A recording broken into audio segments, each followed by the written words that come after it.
Hi everyone, and welcome to the very first episode of the Homegrown live show and podcast. So this is something that we've sort of done a little bit on my YouTube channel, but I thought why not take it to the next level and put that into a podcast as well. So if you are watching on the live show, then definitely jump into the live chat and let me know where you're tuning in from. It's always great to see so many different people from all around the world joining. And if you are listening to this as the podcast, then you can always jump onto Sustainable Holly on YouTube and check out the replay of the live show. If there's anything that you wanted to see or check out the live chat afterwards, those are always available.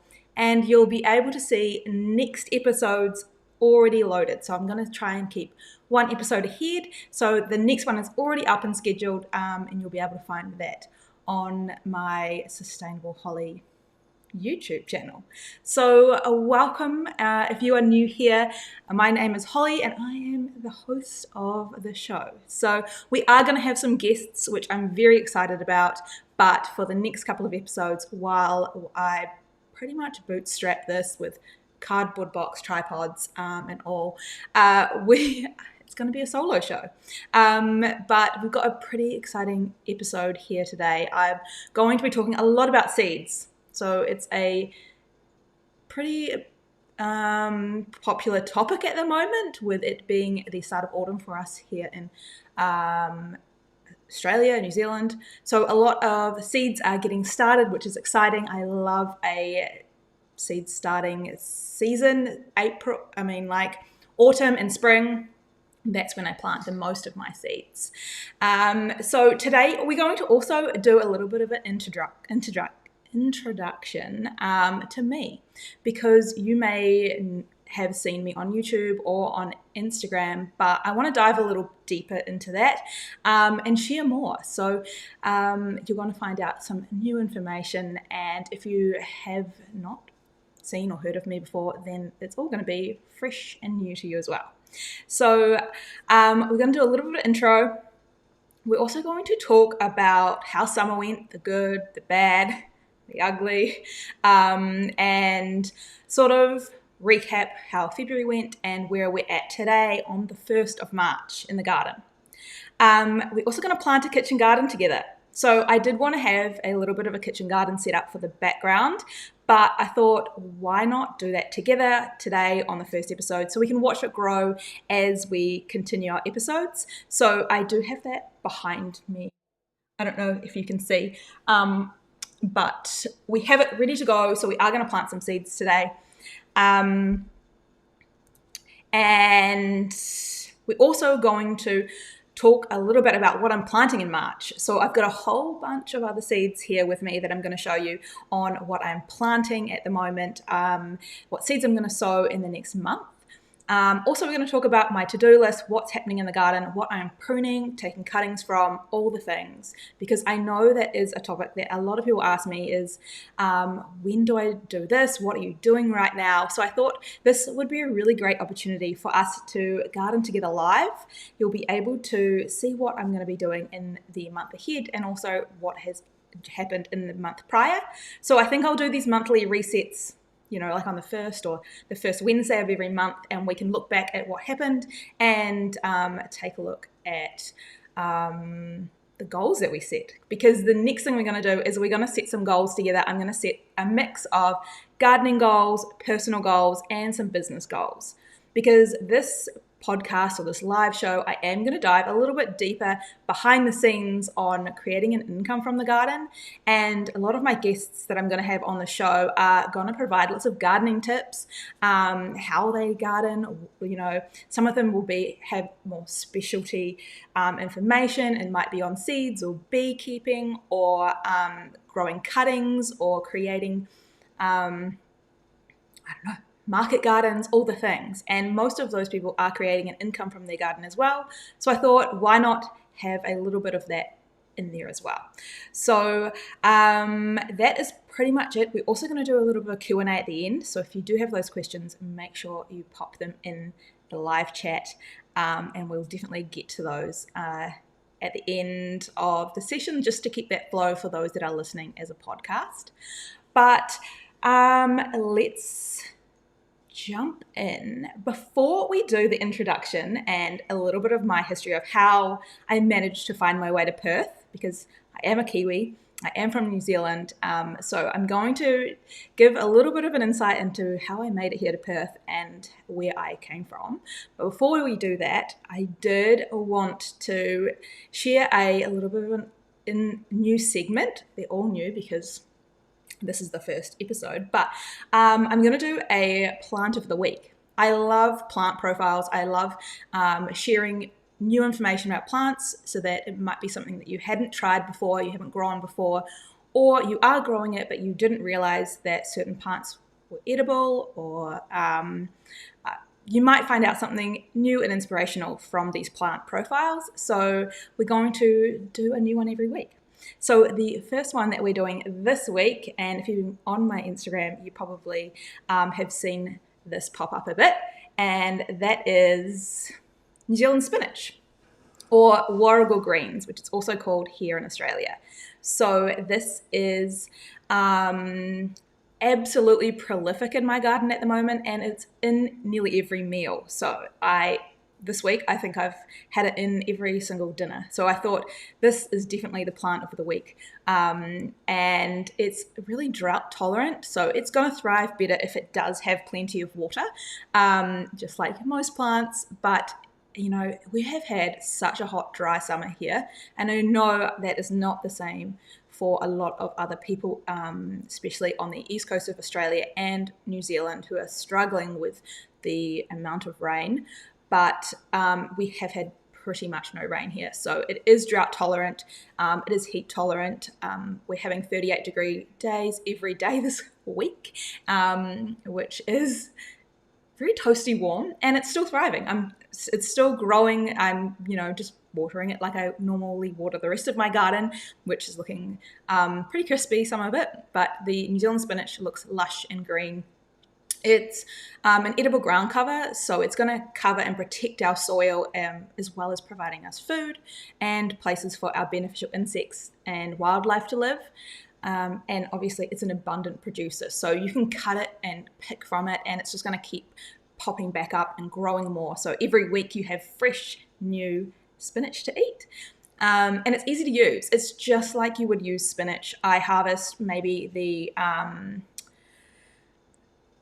10 to 15 centimeters on the end of it, and that way I can use the whole thing. I can use the stem and everything, and I just chop it up and pop it in a stir fry, in a salad, in a probably more so cooking it in stir fries, soups, and curries.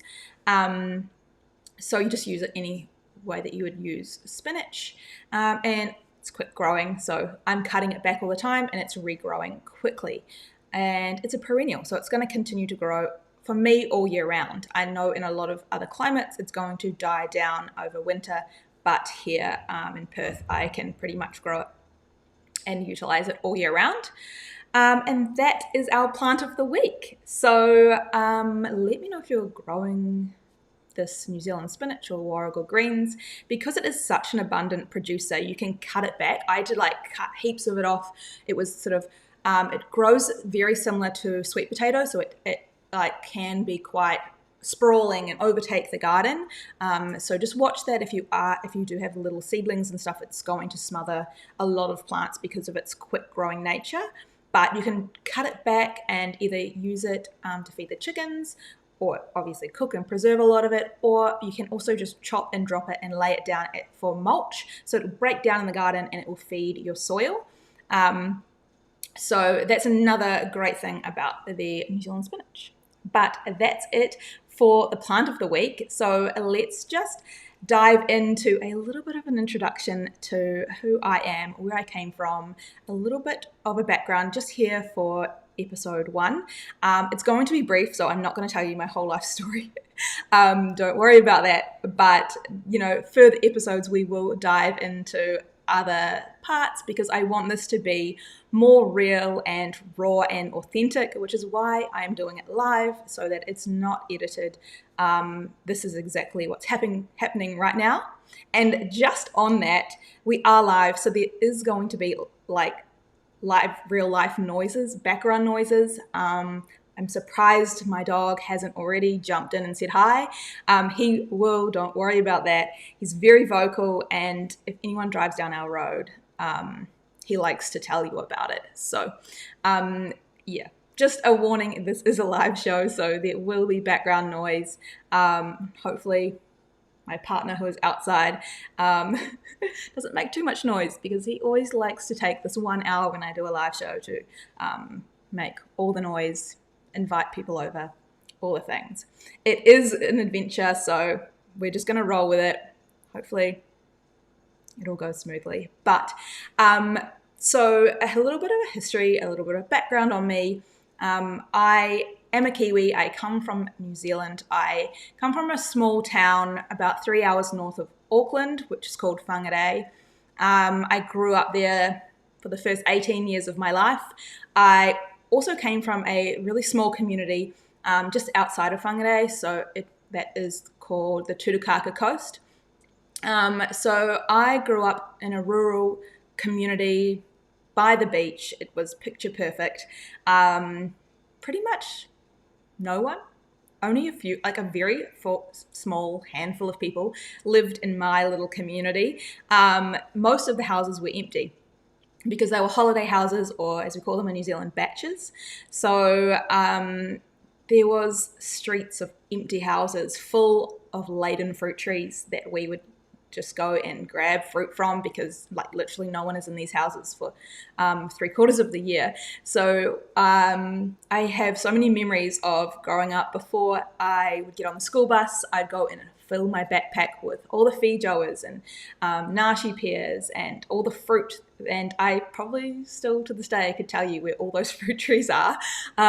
It was a huge part of my, childhood. And then we'd jump on the bus to go an hour to school and then an hour home in the afternoon. So I lived there until probably 18. And then I did briefly go to the Gold Coast and live on the Gold Coast. I think I lasted 6 months. The Gold Coast is not for me. I was not a Gold Coast person. And also I was still trying to figure out what I wanted to do with my life. And so I ended up moving back to New Zealand, to Hamilton, did a degree. I did a Bachelor of Media Arts, majoring in photography. And so I was there for 3 years in Hamilton before I moved to Perth, which is a whole other story. But I landed in Perth.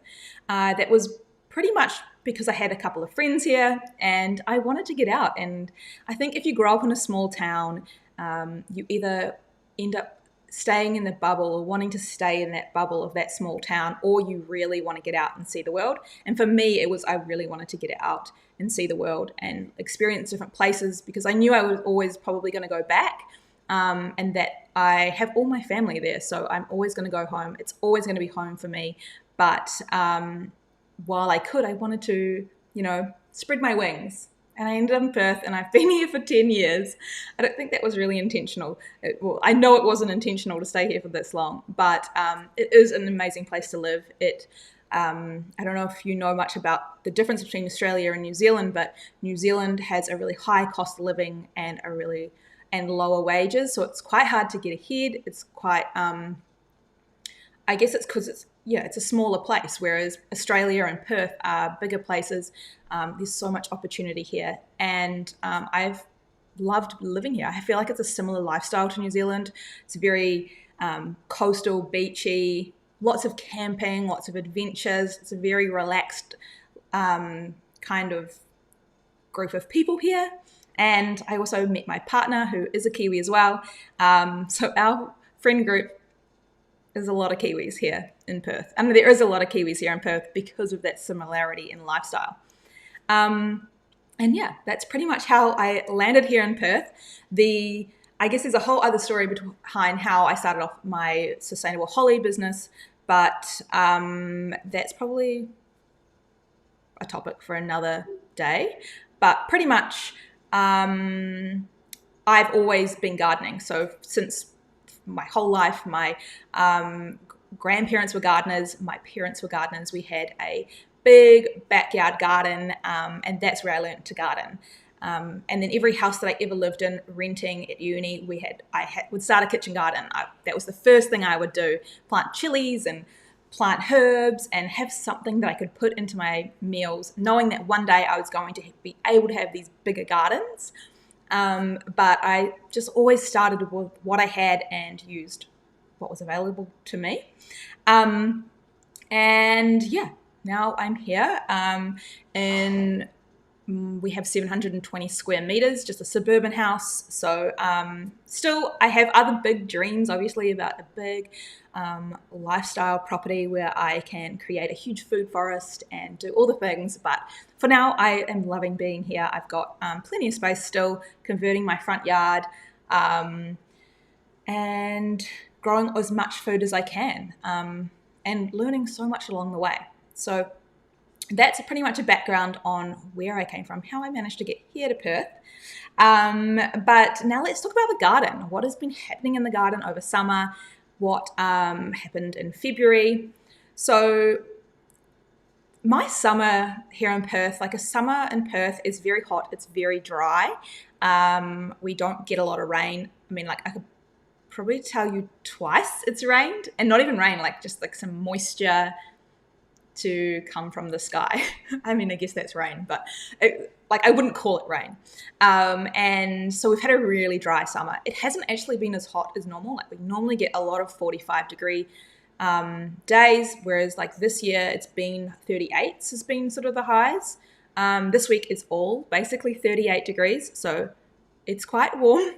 It's very warm for this Kiwi. I'm not used to the heat. Even after 10 years here, every summer gets me, but I guess that's how I've ended up transitioning my garden, and a lot of how I garden has come from dealing with the summer and the heat. So that is probably why I have so much perennials now compared to annuals. And another reason for that is every summer I like to go on holiday it's about 10 days to 2 weeks. We go away for New Year's and go camping, completely off the grid, no service. I can't get all the notifications. I can't check Instagram or nothing. It's so good. I love it. And it's something that we do every single year.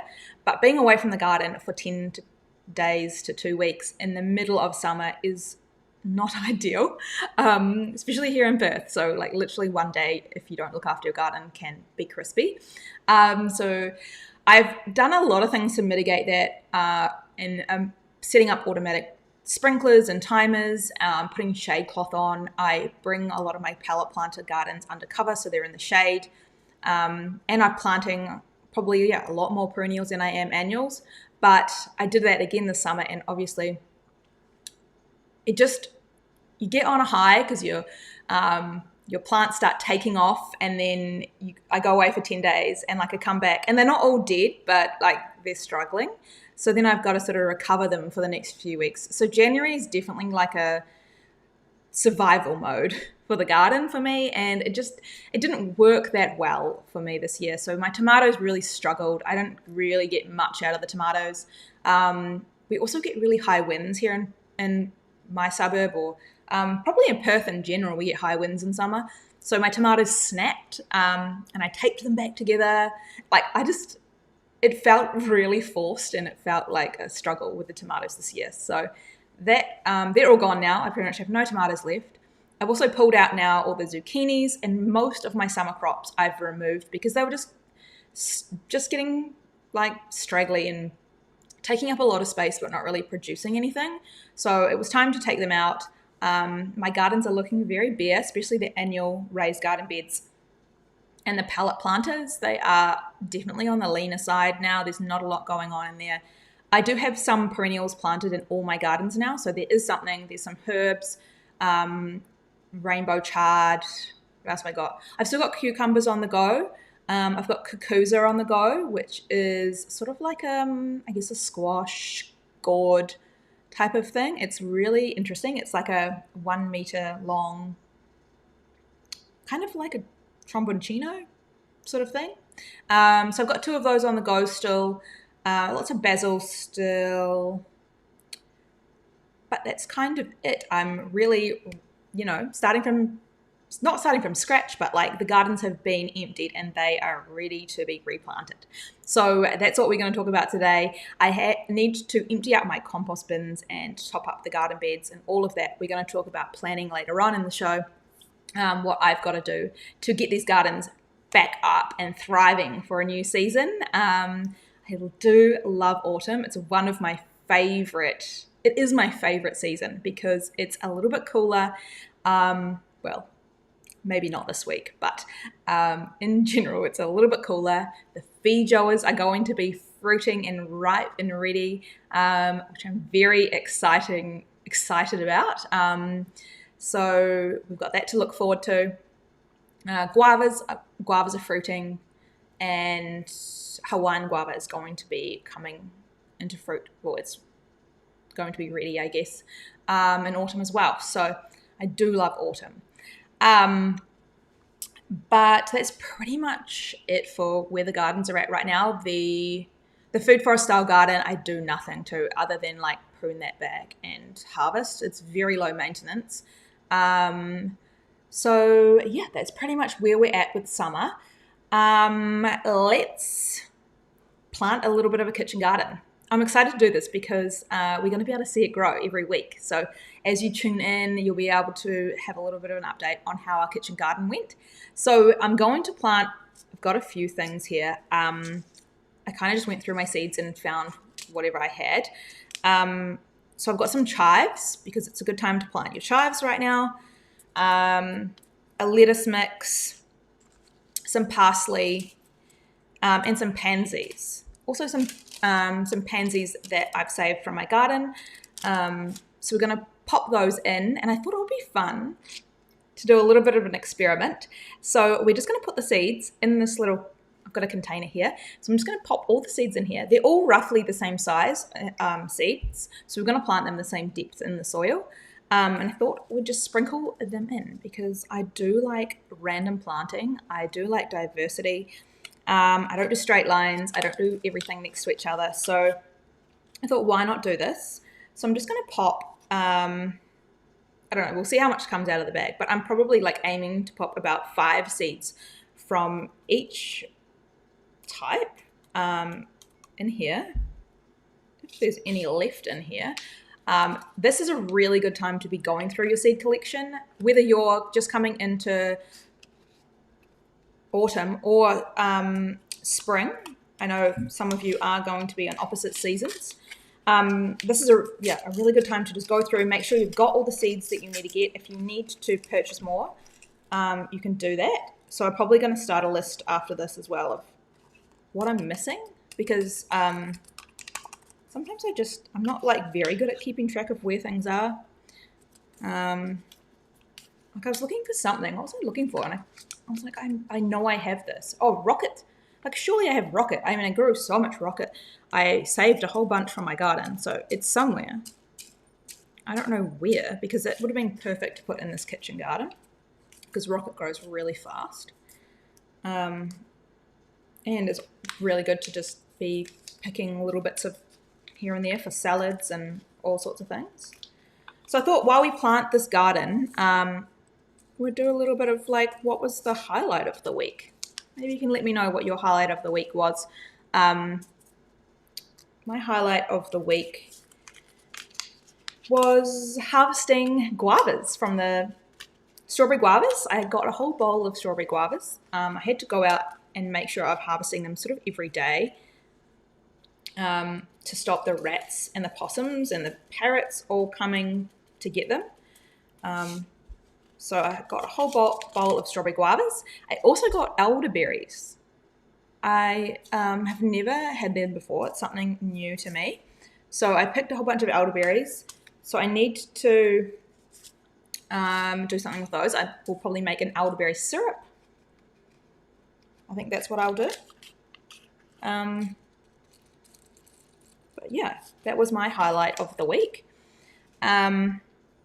I can see someone say, where do I buy my seeds from? So I sort of buy my seeds from a lot of different places, but one of my favorite places to buy seeds I've got a few. One is Down to Earth, and I can pop the link to that at the end of this. They are my friends here in Perth. They get seeds from Tasmania, and they're grown here in Australia. So that's something that is kind of assumed by a lot of people, that the seeds that we're buying here in Australia are grown here in Australia, but in actual fact, some of them aren't. Like a lot of them are imported from the UK, from overseas. So you want to really try and get seeds that were grown in your local climate, or as close as you can get. It's not always possible to get them from your local climate, but even your country is like the best. I also get some seeds from Thrive Sustainability as well. Perth Hills veggies, just a whole bunch. I just try and get open pollinated or non-hybrid, just so that I can save the seeds from my own garden, which I'm starting to do more and more now. So we've got, you can't really see, there's not a lot in there, but there's about 5 or 6 from each type of the seeds. Did I get some chives in there? I'm pretty sure I got chives in there. Yes, the chives are in there. All right, so let's plant these seeds.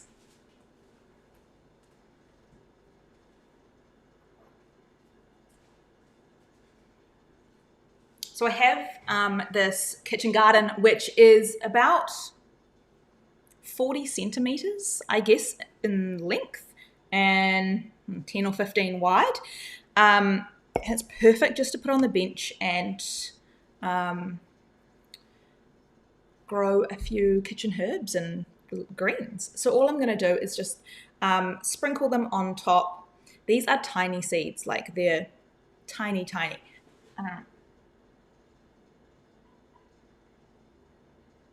And they're all roughly the same size, so I can plant them the same depth. So you want to plant your seeds twice as deep as they are in size. So you don't want to put too much soil on top, because the seeds only have enough energy in them to burst up a certain distance. So if they're too deep, they're going to run out of steam before they get to the surface. So I've just got some extra soil here, and I'm just going to sprinkle that on top. A little light dusting. Now I'm using a seed raising and cutting mix. You don't want to skimp out on your seed mix. Try and get a quality one. You don't need a whole lot of it. Like usually, one sort of bag of soil for the season tends to work for me. And just make sure there's no big chunks in there, because you don't want any big bits of bark or big chunks covering up your tiny little seeds. So next what I would do is I would just mist this with a hose, but I don't want to do that right now in my kitchen. So for now, we're just going to put that soil on top, and then afterwards I will mist this and we can watch them grow together. So these are going to live behind me. I just need to get a little tray to put under that so the water doesn't leach everywhere, because it is important that you do have drainage in your gardens like that, or your containers, because you don't want them to get waterlogged. You want the water to be able to drain out so they don't get rotten roots and anything like that. So that one does have holes in the bottom of it. So now we've done that, we can start looking more at seeds, diving deeper into the seeds, and we're going to talk about planning for March. So this is what's happening in March. We are going to do 2 rounds of winter seeds. So I'm going to plant a round of seeds this week, and then in a week or 2, I'm going to do another round. Probably closer to the end of March, I'll do another round of seeds. And we can pretty much go to town with all the winter seeds. So, your cauliflowers and your cabbages and things like that, we can start planting those seeds now, because by the time they get to be ready to go into the garden, it should hopefully have cooled down. So that is on my list of things to do. I'm going to purchase any missing seeds. So now that we're going to go through all the seeds, I'm going to know what's missing, and I can purchase those, get those ready so that in my next round of planting I have them. I'm also going to empty out my compost bins, any of the ones that are full of soil, into my garden beds, get more food back in those garden beds to replenish them from summer, because obviously all our summer plants have sucked up a lot of that nutrients, especially in container garden beds or raised garden beds that have a limited amount of nutrition. So top those up, and then add fresh mulch. So my mulch has got lots of gaps in it now, just from growing things, pulling things out. Also, we have so much wind here that I think a lot of it's blown away. But I'm going to get some fresh mulch on all my gardens. Then we're also going to do some liquid feed in all my gardens, because I do have a lot of container gardens and raised garden beds. I do like to put liquid fertilizer in there. So if that is in terms of compost teas, worm teas, liquid seaweed fertilizers, just to add some nutrition back in and get ready for a new season of planting. I'm also going to prune my mulberry. So I have pruned it because we've had so much wind, but I haven't taken cuttings from it, because if I take my cuttings too close to when it last fruited, the cuttings start to try and fruit. And we don't want them to try and fruit. We want them to put their energy into roots. So it's been long enough now since they fruited that I can take cuttings and they will put the energy into growing roots. So that's going to happen this month. I always do my mulberry cuttings in autumn. And I have a white mulberry, so that's quite interesting, and I can, trade that, swap that, sell those, because if I'm going to be cutting it anyway, I give heaps of them away, because I've got to cut it back so much because it just grows so quickly and so tall. I want to harvest some sweet potato leaves, because the sweet potato is growing wild and they will die down over winter, the leaves. So I wanted to harvest them and do some experimenting in terms of saving those leaves for use throughout winter. So we'll see how that goes. And I want to purchase 2 grapevines. This has been on my list for a while, so I'm using this to hold myself accountable, and people can ask me if I've done it. But I wanted to purchase some grapevines to start growing some shade cover out the front over my annual veggie patch, my raised garden beds, because at the moment I do have shade cloth out there, but I do want to have a living, shade. And grapes are great because they're going to be losing their leaves in winter, letting that light in, and then protecting in summer. So we're going to give that a go. I've done a little bit of research, and I'm also just going to go with what I like to eat, and I like to eat the green grapes. So I'm probably going to get 2 different green varieties. And that is what's happening in March for me in the garden. And next up, we've got goal setting, which comes along with, what's happening in the garden. So I thought this would be a really good thing to do. We can sort of come up with some goals. If you've got any, I'd love to know what yours are. And if not, you can get inspired by mine and other people's to hopefully set your own, because it's March already and I had some big goals and dreams for this year, and I know I haven't even started a lot of them, and we're in the 3rd month already. So one of the ones, and if you watched my video on what my goals were for this year, it was sourdough, and I had not even started this. So I do now have this started. It's behind me here. I have a sourdough starter on the go, so I actually need to feed that today. Because it's so warm here, it's very active, and there's lots of bubbles and lots of things happening in there. So I think I'll be able to start, using it relatively soon, within the next week maybe. So there's no excuses why I can't bake my first ever sourdough loaf. If not, maybe a few throughout the month. I need to start giving it a go, practicing it. I love eating sourdough, so I'm really hoping that this is going to be something that I can master and make some beautiful loaves. And then I want to start incorporating things from the garden. So making different flavored loaves using lots of the produce that I have in the garden. I think that's the ultimate. I love toast. I just love sourdough toast. So I want to be able to make my own. So that's on my goals. There's no reason I can't do this. plant 2 rounds of seeds. So probably one this week, hopefully this week, and then another one towards the end of March. So we're going to go through all my seeds in a minute and take a look at that, but that's what's going to happen. I need to plant the seeds. The seeds are going to grow a whole lot better in the soil than they are in the packet. So let's get them out of the packet. I also want to plant 3 new perennials. So I'm really loving perennials. I want to incorporate them into all of my garden beds so that I don't ever have to start from scratch. But I always have these perennials on the go. So I want to continue to add things to my garden that are perennial. So we're going to add 3 new perennials to the garden. Not sure what those are going to be yet. We will find out.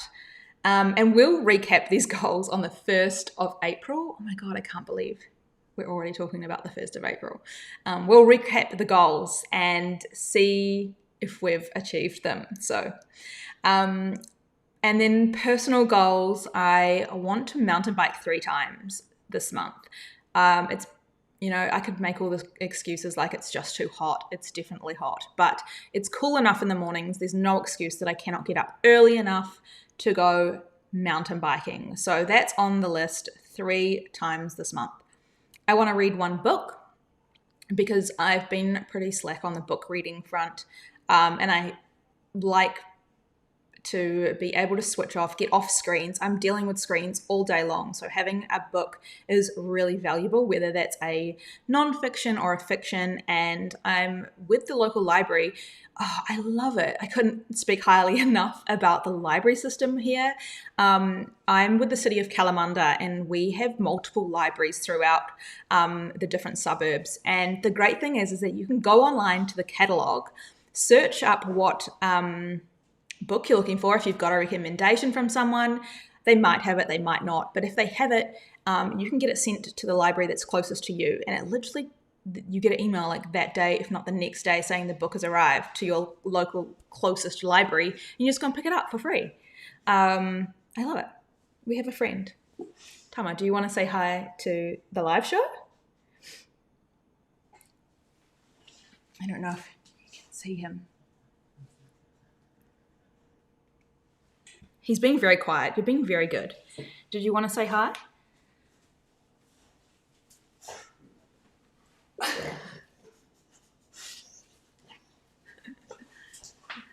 I just picked him up, and he is not a light guy. He's 36 kilos, so he just wanted to say hi. But yeah, library, if you haven't already joined the library, you definitely should. It's amazing. It's a great resource, and they also have ebooks as well, so you can get ebooks for free. And especially when you just want to go through a lot of books, I don't read books more than once. I'm a one-time book reader, so I like to get mine out from the library and then take them back and get a new one. And a piece of art on the wall. So that was also in my goals video. We have renovated our house. We're still in the process of doing that, but the walls are so blank, like they're white, and it's not very creative. So mainly because my partner doesn't want me to put holes in the walls, because he knows that I change my mind all the time, and I'm like, I'll want to put something up and I'll be like, nah, I want to move it somewhere else. And he's like, you can't do that. So he's very apprehensive about me putting things on the walls, but we are going to do it. I want to get something up, and I think the first thing I want to get up on the wall is a big photo of my home beach. My dad was a photographer, and he has some incredible photos. So that is something that I'm going to get on my wall. Hold me to this, you guys. I need to get this on the wall in March, something. And that's it for the personal goals. So in terms of business goals, I want to post 4 YouTube videos a week, because that is not changing here with this live show. I'm still going to be posting my regular YouTube videos, and I want to post 1 per week. So they're going to be hopefully on a Saturday, and I will aim to get 4 up this month. Host 4 live shows, so 1 per week on a Wednesday, And that's mainly because I just want to be consistent. It's the hardest thing when you have all these things on the go. So holding myself to certain days, like my Tuesday tips newsletter goes out every Tuesday. I mean, I've missed a couple, but 95% of the time, my Tuesday tips newsletter goes out on a Tuesday. And now doing this live show, I've already scheduled next week's, so I can hold myself accountable to that. So we just need to get the YouTube videos on there. It's just really like hot at the moment, so filming it has been really hard because I can't film during the day, or you'll just see like sweat dripping down my face. And nobody wants to see that. So yeah, that's what I'm aiming to do for this month. And I'm also aiming to get my first sponsored YouTube video. So I've got a few in the works. Whether they land this month or not, that would be awesome, because being able to create an income from YouTube and from what I'm doing means that I can invest that back into more gear and make these shows or make my videos better. So I'd love to upgrade, my sound systems. I'm currently using cardboard boxes as tripods. So, I'm all about bootstrapping and working with what we've got, but, having progress is always going to make things better and improve things. So those are my goals for March. Seeds. Let's talk about all the seeds. So I'm just going to show you a few of the seeds that I'm going to plant this month in March in my 2 rounds of seed sowing. So we've got celery. I love celery. I don't know if you can see this. So we're going to do I've got some red celery. I also have another variety of celery somewhere. The mix. I think it's a pink one. I like doing colorful things, you guys. Green sprouting broccoli. So I'm going to do some green sprouting broccoli. Here we go. Peppermint stick celery. So that's another sort of type of celery. Celery is great because you can easily just pick off 1 or 2 bits for a salad and use that all the time. But celery is like something that likes moisture, and so clearly not a summer in Perth. We've got cauliflower. Start getting that on the go. Some broccoli, some romanesco. Have you guys tried this one? I love this one. This is, I think it's an Italian heirloom. I don't know, but it's kind of cool. It's, I kind of feel like it's a cauliflower cross between a broccoli. I don't know if that's correct, but that's what the vibe it gives me. Daikon radish. I love pickles. Pickles are life, you guys. Pickles are life. So we're going to do that. Beetroot. I've already been planting beetroot. So I plant all my root vegetables such as beetroot, carrots, radish, all directly into the garden. I don't plant those in seed trays. So I've already been planting some of those into the garden beds. Because they have delicate roots, they don't like being transplanted. So I always plant root vegetables directly into the garden. We've got white beetroot, golden beetroot. Where's my candy cane beetroot? That's an essential. I love that. It's got a weird name, and I'm not going to try and say that name on camera, but it's the striped beetroot. And it's one of my favorite things to grow. It tastes very sweet. I like sweet vegetables. So one of the things I'm probably going to hold off, I'm not going to probably plant this in March, but maybe next month, would be my Asian greens, just because they don't like the heat and it's still very hot here. If they get too much heat, they're going to go to flower. Sugar beets, bit of sugar beets. Onions, we can start planting my onions. I like to direct sow my onions as well, but I've already planted. I let a lot of my onions go to flower and seed, so I've sort of sprinkled them all through my garden just like as they fell. So they're already starting to pop up, and I'm not having to actually plant them, which is one of the reasons I love doing like that, like self-seeding in the garden. Saves me so much time. So I've also got a yellow Spanish onion, and I grow a lot of the spring onion varieties because I love those. I love the red bunching onion. So I've got the red bunching onion and the long trapea red. Cabbage, they take ages, so we like to get them on the go. I like to grow red cabbages because those are what I like to eat. We've got more radishes. I've got lots of radish varieties as well, you guys, because I love radish. I love to plant it in between everything, so it's my gap filler. It grows really quickly. You can, if you don't like radish, if you think it's too spicy and like it's just not your vibe, try roasting it, honestly. Roasted radish is so sweet and not peppery and delicious. And I use it in like roast veggie salads all the time. Obviously rainbow chard. We've been planting that already. I already have some in the garden. I've got lots of yellow and orange. So I've got an orange fantasia. Already quite a few of those growing that have lasted through summer. I mean, I'm not eating them. They don't look great. They're hanging on, but I'm just sort of like keeping them alive. And then once it cools down, they'll thrive. So at least it'll give me a head start for the cooler season, but I will plant some more, hopefully getting some pink ones. I've planted a bunch in the garden already. But yeah, I've got another cabbage, a red express cabbage. So I am missing a few things. Like I don't have much broccoli, so I'm probably going to put that on the list, get some more broccoli. What else am I missing? Purple cauliflower. The purple cauliflower thrived last season. I got so many purple cauliflower, like probably way too many, but I loved them. I've got like a real nutty flavor, and they look so bright and beautiful in the garden because a lot of our winter gardens are green. So to have a bright purple color, I love it.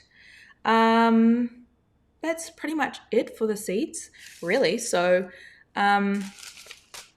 no excuses. It's, time to get these in the ground. I'm going to be planting a round of these this week. And I hope that has inspired you to start getting some seeds in the ground as well, and set some goals, and yeah, just a refresh. It's always good to have a refresh. I know you can refresh at any time, but the first of the month, it's got a really good refresh vibe. So that's what I'm going to do, and we'll do these refresh and resets, and we'll talk about what happened in the garden every month. But yeah, that's pretty much it for what I was going to cover today. I'm going to jump into a few Q&As. So if there are any questions or you have any questions, I'm just going to go through some of them quickly now at the end. And it's so nice to see so many of you joining in from different parts of Australia, New Zealand. We've got Sydney, Melbourne, Northland, Hamilton, the garage. My partner tuning in from the garage. Got the UK. Yeah, awesome. My goals are building a chicken coop and getting a couple more fruit trees and getting a blueberry and raspberry plants. I love those goals. Those are amazing goals. Chickens are something that I, after being home and being with my mum's chickens, I don't know, it kind of scared me off. They were a little high maintenance, and I'm just not sure I'm ready for chickens just yet. Although, having fresh eggs and that would be amazing. What else have we got? Celery. I did grow like a normal green celery, and that sort of self-seeded. So I do get normal celery popping up all the time, because celery self-seeds so easily. And we've got USA. Welcome. A little bit of everything here.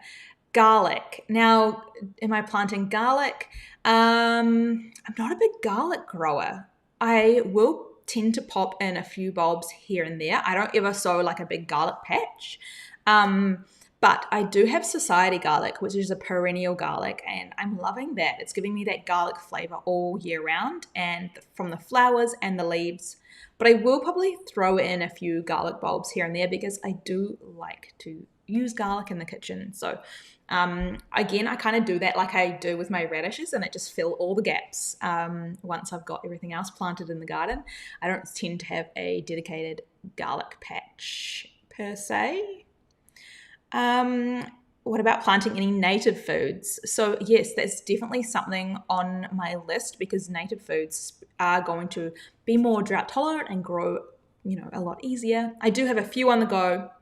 I've got some finger limes. I've got a blood lime, obviously, and the warrigal greens. But I would love to get a few more interesting native foods on the go. So my dream plan would be to have my verge planted in native flowers so I can attract all the bees and the native bees to my garden. So that's something that's on the horizon as well. Oh, Europe, I'm only 6 months late. No, you've got, we're happening on the opposite season. So, every season is a new start. Every season is a refresh. I love every season. So, cannot get garlic to bulb in Perth. Yeah, I don't know. I find garlic a little bit tricky as well. You do have to have some good soil and space for it. And I sort of don't have much space. I like to fill my garden beds up pretty densely. And you don't want to, you don't really want to overcrowd garlic. It is best to sort of have it, giving it some airflow so it doesn't get all the rust. But yeah, that's pretty much it.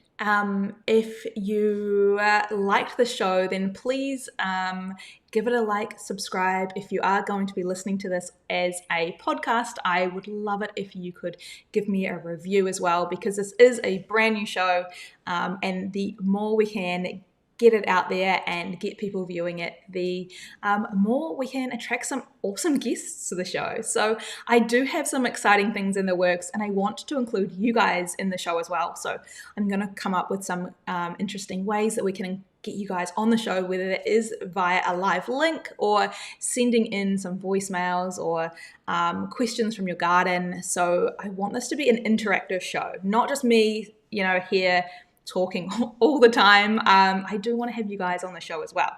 So there's lots of exciting things to come, but that is pretty much it for episode 1. I hope you enjoyed it. I hope you got some inspiration to get back out into the garden, to plant some seeds, to set some goals.